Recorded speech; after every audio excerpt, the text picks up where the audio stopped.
Hello dear friends, HS education call में आपका बहुत बहुत स्वागत है। आज हम जिस टॉपिक पे चर्चा करेंगे, आज का हमारा टॉपिक क्या होगा डिस्कस करने वाला, तो कम्युनिकेशन होगा, संचार। यह टॉपिक जो है बहुत इंपॉर्टेंट है। इसमें कई सारे मॉडल दिए गए हैं जिसके बारे में पढ़ना होगा। और जो संचार की प्रक्रिया होती है कितने प्रकार की होती है, संचार का महत्व क्या है, संचार के तत्व कौन कौन से होते हैं, कुछ ऐसे मुख्य बिंदुओं पर जो है क्या करेंगे, डिस्कस करेंगे। तो आज का हमारा टॉपिक क्या है, संचार। जब हम संचार को देखते हैं, संचार है क्या, तो संचार तभी होता है जब परस्पर दो व्यक्ति होते हैं। मतलब कहने का तात्पर्य है अपनी सूचनाओं को एक दूसरे से आदान प्रदान करना या अपने विचारों और व्यक्तियों को एक दूसरे से आदान प्रदान करना ही हमारा क्या कहलाता है, संचार कहलाता है।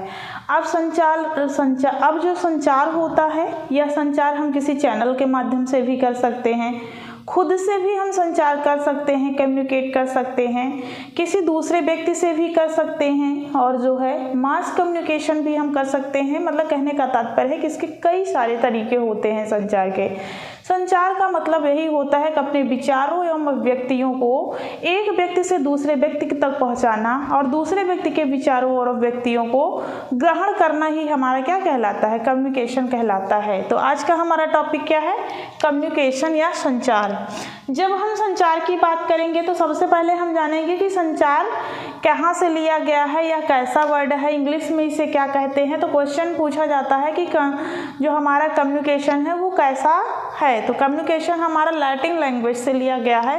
तो हमने यहाँ पे पहले से ही लिख दिया है, संचार जो है हमारा क्या है, अंग्रेजी भाषा के कम्युनिकेशन से बना है। किससे बना है, अंग्रेजी भाषा के कम्युनिकेशन से बना है।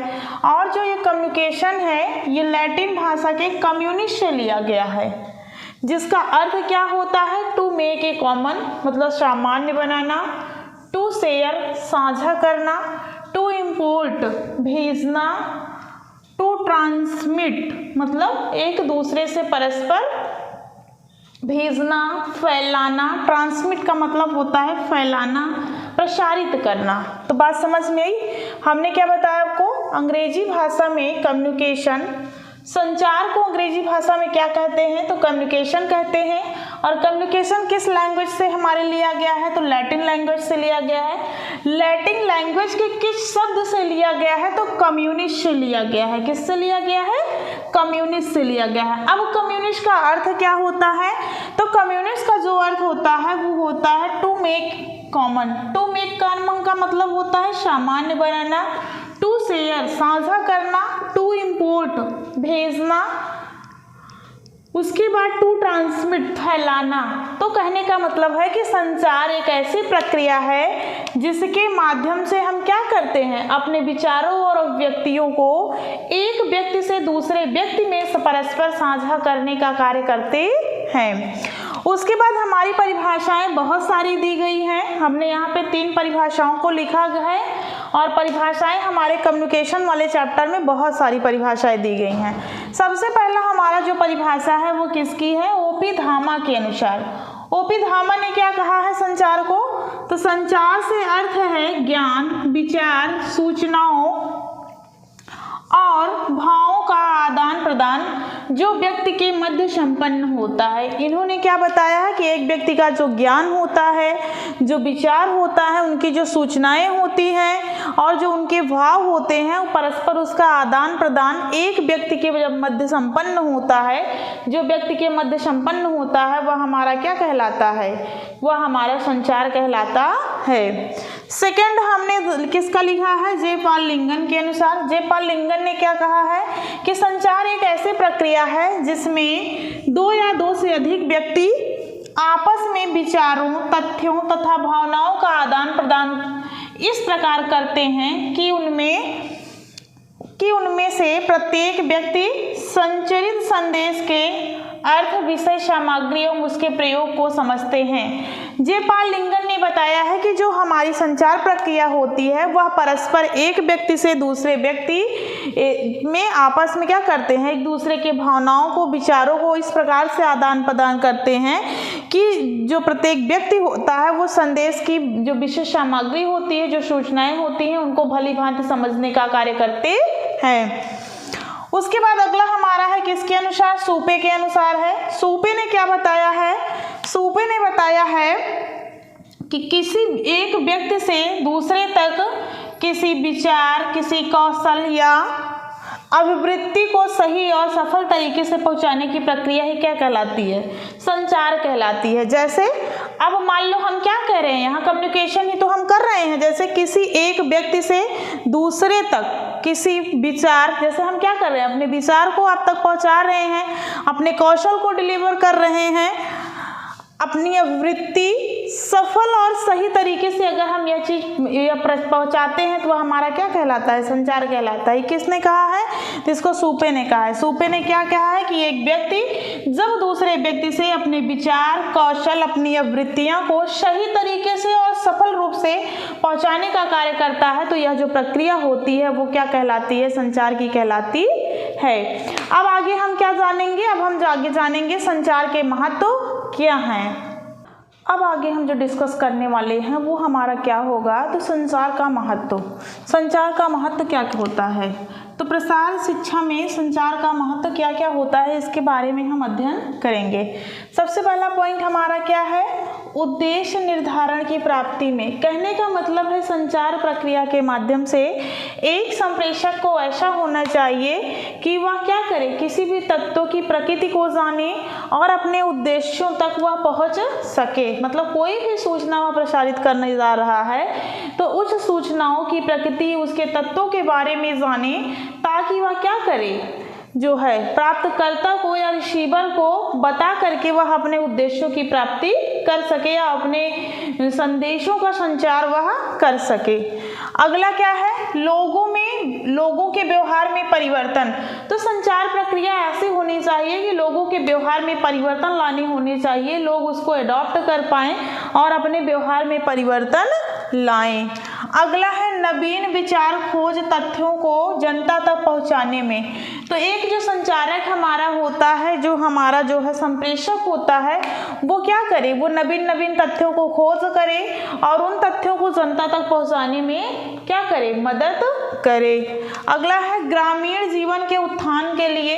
संचार का महत्व ग्रामीण जीवन के उत्थान के लिए भी है। कम्युनिकेशन होगा तभी किसी चीज का या किसी वस्तु का, किसी योजनाओं के, किसी स्कीम के बारे में ग्रामीण जनता तक पहुंचेगी, तभी जो ग्रामीण जनता हमारी होगी उस योजनाओं से लाभान्वित हो पाएगी। उसके बाद अगला है नवाचार के लिए। तो नवाचार के लिए भी है, जो नए नए इनोवेटर्स होते हैं, नई नई जो खोजकर्ता होते हैं, जो नई नई सूचनाएं हमारी निकलती हैं, तो नए नए चीज़ों को जानने के लिए, नया नवाचार के लिए भी हमें क्या होना चाहिए, संचार की आवश्यकता होती है। या संचार के माध्यम से ही हम क्या करते हैं, नई नई सूचनाओं, नई नई योजनाओं को जान पाते हैं। उसके बाद जो हमारा संचार है उसमें संचार के प्रमुख तत्व कौन कौन से होते हैं, हम इसके बारे में जानेंगे।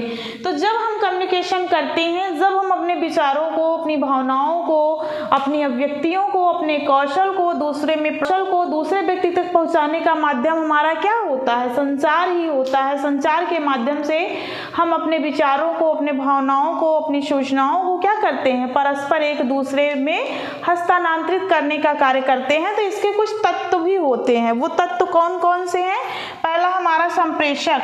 अगर संप्रेषक नहीं होगा तो क्या हमारा जो सूचना है वो दूसरों तक पहुंच पाएगी, नहीं पहुंच पाएगी। तो सेंडर का होना जरूरी है, अगर सेंडर नहीं होगा तो अपने उद्देश्यों तक नहीं पहुंच पाएगा। दूसरा मैसेज का होना भी जरूरी है, मैसेज होगी तभी हमारी सूचनाएं क्या होंगी, डिलीवर होंगी। संदेश उपचार होना चाहिए। संदेश उपचार का मतलब है कि जो हमारा संदेश हो विश्वसनीय हो। उसके बाद संदेश माध्यम होना चाहिए, प्राप्तकर्ता होना चाहिए और प्राप्तकर्ता की अनुक्रिया होनी चाहिए। तो ये हमारे तत्व हैं। तत्व के अंतर्गत क्या क्या है, संप्रेषक का होना जरूरी है, मैसेज का होना जरूरी है, संदेश का उपचार, ट्रीटमेंट जरूरी है, और संचार माध्यम, प्राप्तकर्ता और प्राप्तकर्ता की अनुक्रिया की, उसको समझ में आई वह बात की नहीं आई, जो भी चीजें बताई जा रही हैं। तो इस वीडियो में हमने क्या क्या जाना, इसमें हमने जाना कि संचार क्या होता है, संचार की परिभाषाएं, संचार का क्या महत्व है, संचार के अंतर्गत कौन कौन से तत्व आते हैं। तो हमारा संप्रेषक आता है, संदेश आता है, संदेश उपचार आता है, संदेश माध्यम आता है, प्राप्तकर्ता आता है और प्राप्तकर्ता का रिस्पॉन्स आता है, वो क्या अनुक्रिया करते हैं। तो अब हम आगे थोड़ा सा जानेंगे संचार प्रक्रिया क्या है। तो संचार हमारा कैसा है, टू वे कम्युनिकेशन प्रोसेस है।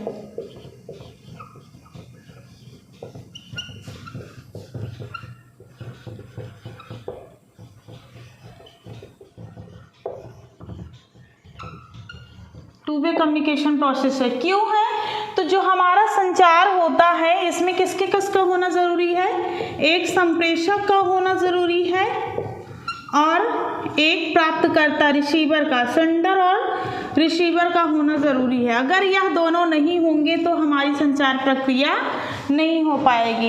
एक हमारा संप्रेषक होगा जो अपनी सूचनाओं को देगा और एक हमारा जो है क्या होगा, प्राप्तकर्ता होगा जो क्या करेगा, इनकी सूचनाओं का अनुकरण करेगा, तब उस सूचनाओं का क्या करेगा, रिस्पॉन्स करेगा या उसको अपने व्यवहार में लाएगा। तो इसलिए हमारा जो संचार प्रक्रिया है वो क्या है, two way communication of process है। कहने का मतलब है जो संचार प्रक्रिया है, संचार प्रक्रिया द्वितरफा प्रक्रिया है, द्वितरफा प्रक्रिया है जिसमें व्यक्ति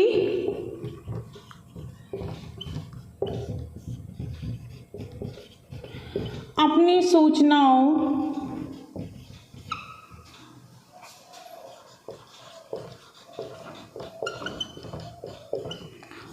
विचारों, भावों और अभिव्यक्तियों को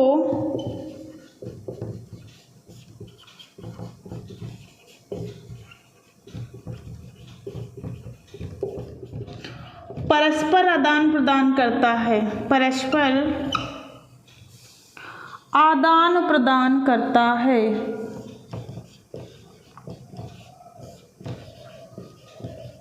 तो ये है हमारा संचार। संचार क्या है, संचार कैसा प्रोसेस है, तो टू वे प्रोसेस है। इसमें एक संप्रेषक होता है, एक रिसीवर हमारा होता है, प्राप्तकर्ता होता है जो क्या करता है, संप्रेषक के द्वारा भेजी गई सूचनाओं को वो क्या करता है, प्राप्त करके एक अनुक्रिया करता है, एक रिस्पॉन्स देता है। तो संचार एक हमारी द्वितरफा प्रक्रिया है जिसमें व्यक्ति क्या करता है, अपनी सूचनाओं, विचारों, व्यक्तियों को परस्पर एक दूसरे से कम्युनिकेट करता है या आदान प्रदान करने की कोशिश करता है। तो इस वीडियो में बस इतना ही। अब हम आपको मिलेंगे नेक्स्ट वीडियो में। आप हमारे वीडियो को अपने दोस्तों के साथ जरूर शेयर करें, लाइक करें और अपने दोस्तों के साथ शेयर करें और कमेंट करना बिल्कुल ना भूलें। धन्यवाद।